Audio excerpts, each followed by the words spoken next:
Welcome back to the Seafood News Weekly video brought to you by Urner Barry's Reporter, the quarterly news magazine for the food industry professional, packed with the latest industry headlines, analysis, and trending articles.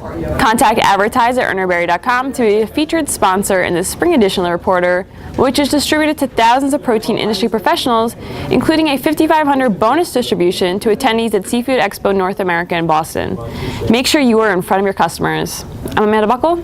And I'm Lauren Castiglione. In our top story of the day, Silver Bay Seafoods and TriMarine Group announced that Silver Bay has purchased TriMarine's San Pedro Pelagic processing plant on Terminal Island. The facility is highly regarded for its location, operation efficiency, and product quality. However, the purchase does not include TriMarine-owned purse seine vessels. Those vessels will continue to deliver to the plant, but will remain owned by TriMarine. The vessels primarily target squid, but can also catch other pelagic species such as anchovies, sardines, and mackerel. In other news, supplies in the red king crab market remain extremely thin. Urner Barry market reporter Jenna Schreiber reports that king crab has always been a high-valued and priced item, but record low imports from Russia are now coupled with all-time highs. Year-to-date, Russian king crab imports continue into August much lower than last year, down just over 32%. That's a difference of 6.3 million pounds less in the system than last year. Thanks, Amanda. In other news, there is uncertainty for Mahi heading into the new season. Urner Barry market reporter Liz Cuzzo reports that the new fishing season in Central and South America for frozen Mahi began on October 8th. Many interested parties, including producers, processors, and importers, are eagerly anticipating the initial landings from Ecuador and Peru, the two largest suppliers of frozen mahi to the U.S.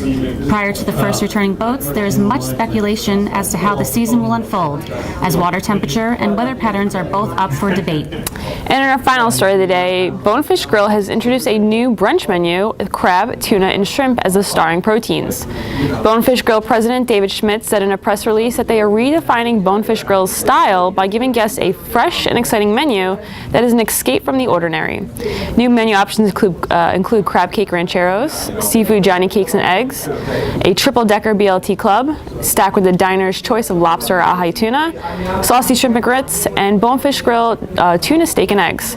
Plus, they have The Cure, a plate of Old Bay seasoned fries that are laid with mozzarella cheese sauce, roasted shrimp, red gravy, and crispy bacon and green onions. I know where I will be this weekend. That's a fact, Amanda.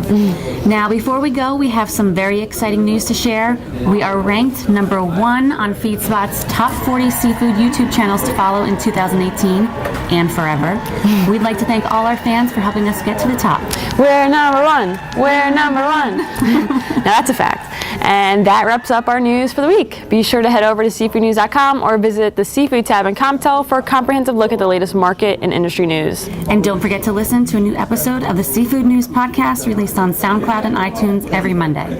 Thanks for watching, and you be well. well.